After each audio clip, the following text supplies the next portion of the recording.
வணக்கம். இது news ஃபர்ஸ்டின் weekend பிரதான செய்திகள்.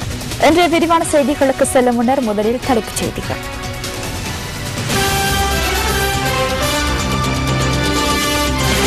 லண்டன் மற்றும் இத்தாலிக்கான விஜயத்தை நிறைவு செய்து கொண்ட ஜனாதிபதி நாடு திரும்பினார். பல்கலைக்கழக தொழிற்சங்க ஒன்றியம் மற்றும் அதிகாரிகளுக்கு இடையிலான கலந்துரையாடல் வெற்றியளிக்கவில்லை. தொழிற்சங்க நடவடிக்கை தொடர்கின்றது. நாட்டில் குற்றச்செயல்கள் அதிகரிக்கவில்லை. பாதுகாப்பு செயலாளர் தெரிவிப்பு. 2012ஆம் ஆண்டுக்கான பொதுநலவாய அமைப்பின் பொதுநலவாய இலக்கியத்திற்கான பரிசினை இலங்கையின் ஷெஹான் கருணாதிலக வென்றுள்ளார்.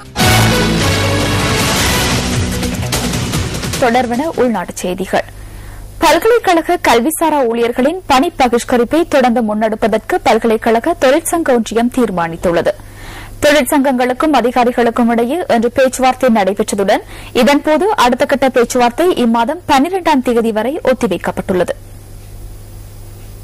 2 கோரிக்கைகளை முன்வைத்து பல்கலைக்கழக கல்விசாரா ஊழியர்கள் கடந்த 6ஆம் தேதி தொடக்கம் பணி பகிஷ்கரிப்பில் ஈடுபட்டு வருகின்றனர். நாடளாவிய ரீதியில் உள்ள பல்கலைக்கழகங்கள், அவற்றுடன் தொடர்புடைய பல்கலைக்கழக வளாகங்கள், பட்ட பின்படிப்பு நிறுவனங்கள் மற்றும் பல்கலைக்கழக மானியங்கள் ஆணைக்குழு ஆகியவற்றின் கல்விசாரா ஊழியர்கள் இந்த தொழிற்சங்க நடவடிக்கையுடன் இணைந்துள்ளனர். சம்பள முரண்பாடுகளை நீக்குவது மற்றும் 25% கொடுப்பனவை பெற்றுக் கொள்வதே தொழிற்சங்க நடவடிக்கையில் ஈடுபட்டுள்ளவர்களின் கோரிக்கைகளாகும். இந்த கோரிக்கைகள் தொடர்பாக தொழில் செயலகத்தில் இன்று நடைபெற்ற பேச்சுவார்த்தையில் அனைத்து தரப்பினரும் கலந்து கொண்டனர். நாம் வெளியிட்டுள்ள சுற்று நிருபம் ஒன்றை ரத்து செய்து பழைய சுற்று நிருபத்தில் மாற்றத்தை ஏற்படுத்த வேண்டும் என அவர்கள் கோரிக்கை விடுத்துள்ளனர். அது தொடர்பாக இன்று தீர்மானிக்க முடியாது. திரைசேரி மற்றும் சம்பள மற்றும் ஊழியர் ஆணைக்குழுவின் அனுமதி மற்றும் இணக்கப்பாட்டினை பெற்றுக் கொள்ள வேண்டியுள்ளது. இதனால் பேச்சுவார்த்தைகளை 12ஆம் தேதி நடத்துவதற்கு தீர்மானித்துள்ளோம்.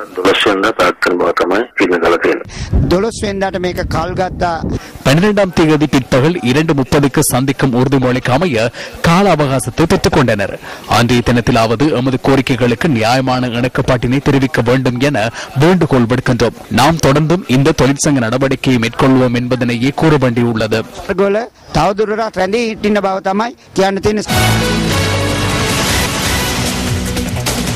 2012ஆம் ஆண்டுக்கான பொதுநலவாய அமைப்பின் இலக்கிய படைப்புகளுக்கான விருது வழங்கும் விழாவில் பொதுநலவாய இலக்கியத்துக்கான பரிசினை இலங்கையின் ஷெஹான் கருணாதிலக பெற்றுள்ளார். ஷெஹான் கருணாதிலகவின் முதல் நாவலான Chinaman the legend of Pradeep Mathew எனும் நூல் இம்முறை சிறந்த நாவலாக தெரிவு செய்யப்பட்டுள்ளது. இந்த நாவலுக்காக அவர் 10,000 பவுண்ட்ஸினை பரிசாக வென்றுள்ளார். ஓய்வு பெற்ற விளையாட்டுத்துறை ஊடகவியலாளர் ஒருவர் தாம் சிறந்த கிரிக்கெட் வீரர் என கருதும் பிரதீப் மேத்யூவை தேடி செல்வதே இந்த நாவலின் எண்ணக்கருவாக உள்ளது. பொதுநலவாய நாடுகளின் திறமைமிக்க இலக்கிய படைப்பாளிகளை கௌரவிக்கும் நோக்கில் இந்த விருதுகள் வழங்கப்படுகின்றன. காலியில் பிறந்த ஷெஹான் கருணாதிலக நியூசிலாந்தின் மாசே பல்கலைக்கழகத்தில் வர்த்தக மற்றும் நிர்வாகத்துறையில் கல்வி பயின்றுள்ளார். அதனை அடுத்து அவர் வர்த்தக விளம்பர துறையில் தடம் பதித்திருந்ததோடு பாடல்கள் மற்றும் புனைகதைகளை எழுதுவதிலும் ஆற்றல் மிக்கவராக திகழ்ந்தார். இதேவேளை பொதுநலவாய சிறுகதைக்கான 5,000 பவுண்ட்ஸ் பரிசு தொகையை 2 கேர்ள்ஸ் இன் எ போட் எனும் சிறுகதையை யாத்த நியூசிலாந்தின் ஹெம்மா மார்டின் பெற்றுக்கொண்டமை குறிப்பிடத்தக்கதாகும்.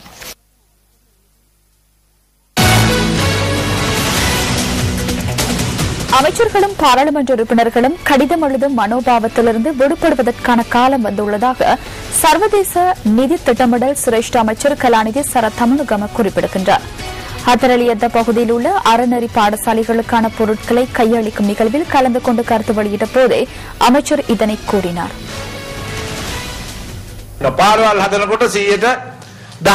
வீதிகள் அமைக்கப்பட்டாலும் இன்னும் 10 வீதிகள் கூட முழுமையாக அமைக்கப்படவில்லை.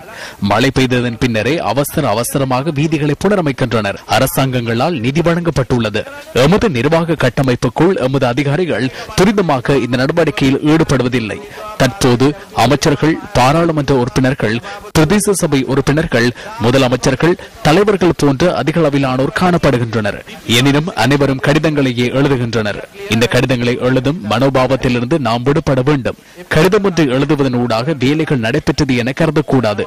நிர்வாகத்தினர் முறையாக செயல்படுவார்களா என் ஜனவரி மாதம் வரவு செலவு திட்டத்தில் வழங்கப்பட்ட நிதியினூடாக அனைத்து வேலைகளும் நிறைவு பெறும் தருவாயில் இருக்க வேண்டும்.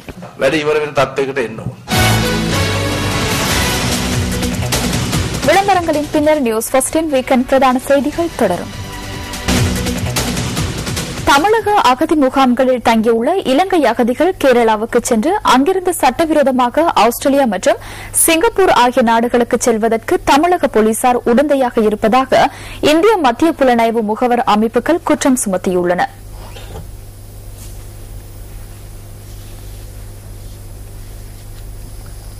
அகதி முகாம்களிலிருந்து கேரளாவுக்கு இலங்கை அகதிகள் செல்கின்றமை தொடர்பில் தமிழக போலீசார் பாராமுகமாய் இருக்கின்றமே அங்கு செல்லும் அகதிகள் கண்டுபிடிக்கப்படாமைக்கான காரணம் என புலனாய்வு பிரிவின் சிரேஷ்ட அதிகாரி ஒருவர் கூறியுள்ளதாக டைம்ஸ் ஆஃப் இந்தியா செய்தி வெளியிட்டுள்ளது.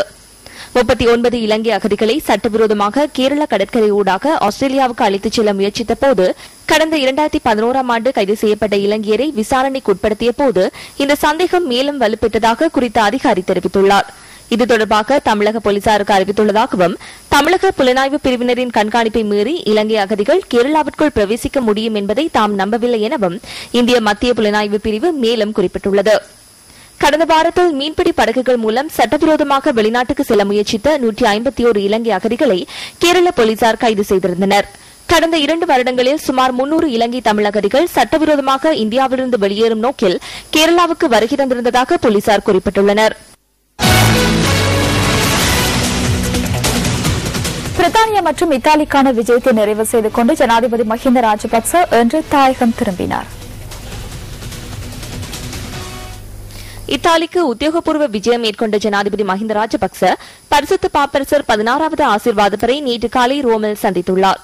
இருதரப்பு கலந்துரையாடல்களின் போது நீண்டகால மோதலில் பாதிக்கப்பட்ட சமூகங்களுக்கு இடையிலான நல்லிணக்கம் மற்றும் சமூக பொருளாதார அபிவிருத்தி தொடர்பான நடவடிக்கைகள் தொடர்பில் இலங்கை பிரதிநிதிகள் தெரிவித்துள்ளதாக வத்திக்கானிலிருந்து வெளியிடப்பட்டுள்ள அறிக்கையில் குறிப்பிடப்பட்டுள்ளது. அனைத்து கட்சிகளினதும் எதிர்பார்ப்புகளை நிறைவேற்றும் வகையில் விரைவில் தீர்வொன்று எட்டப்படும் என நம்பிக்கை வெளியிடப்பட்டதாகவும் குறித்த அறிக்கையில் சுட்டிக்காட்டப்பட்டுள்ளது. அனைத்து பிரஜைகளினதும் நலன், புரிந்துணர்வு மற்றும் அபிவிருத்திக்காக வத்திக்கான் கத்தோலிக்க தேவாலயம் தொடர்ந்தும் செயற்படுவது தொடர்பிலும் இந்த சந்திப்பின் போது கவனம் செலுத்தப்பட்டதாகவும் குறிப்பிடப்பட்டுள்ளது. இதேவேளை இத்தாலியில் வசிக்கும் இலங்கையர்களையும் ஜனாதிபதி சந்தித்துள்ளார்.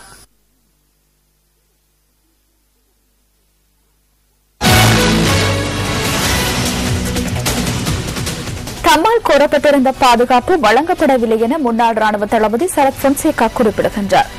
அனோமா பொன்சேகா மன்றம் ஏற்பாடு செய்திருந்த ரத்த தான முகாமில் கலந்து கொண்ட போதே அவர் இவ்வாறு கருத்து வெளியிட்டார். அரசாங்கம் எனக்கு பாதுகாப்பு வழங்கியுள்ளது.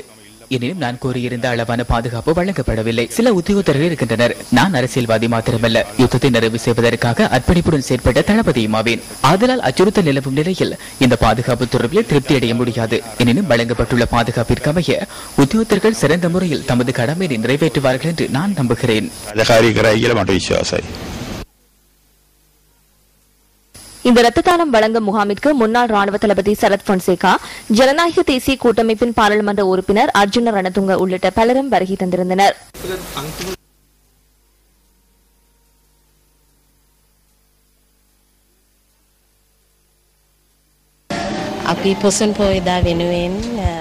பொசன் பௌர்ணமி தினத்தை முன்னிட்டு அனோமா பொன்சேகா மன்றம் இந்த ரத்த தான நிகழ்வை ஏற்பாடு செய்திருந்தது. எதிர்பார்த்ததை விடவும் இது வெற்றி அளித்துள்ளது. பலர் இந்த ரத்த தான நிகழ்வில் இணைந்து கொண்டனர்.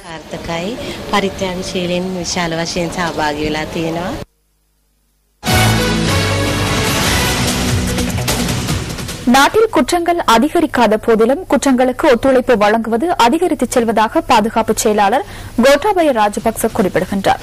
மாத்தரை வெகரஹேன பூர்வா ராமையாவில் நடைபெற்ற வைபவம் ஒன்றிலேயே அவர் இதனை கூறினார். மாத்திரை வெஹ்ரேயன பூர்வாராமய ரஜமகா விகாரியை புண்ணிய பூமியாக பேரிடுதல் மற்றும் அதன் அபிவிருத்தி நடவடிக்கைகளின் பொருட்டு இது வைபவம் ஏற்பாடு செய்யப்பட்டிருந்தது.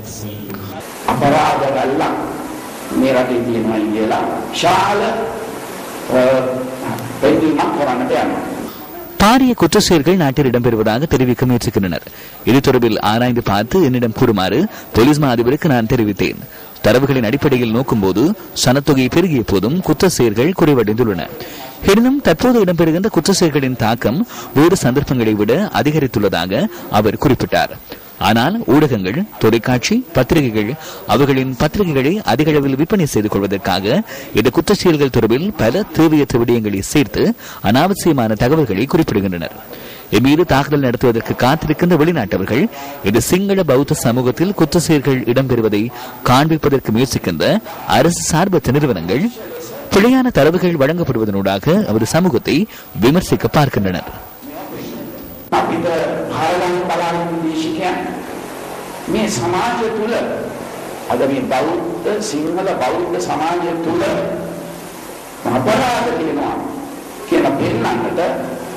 උත්සාහ ගන්න මේ රාජ්‍ය නිවන ආයතන හරහා මේ වැරදි සංඛ්‍යාලයකින් ඉදිරිපත් කරමින් අපේ සමාජය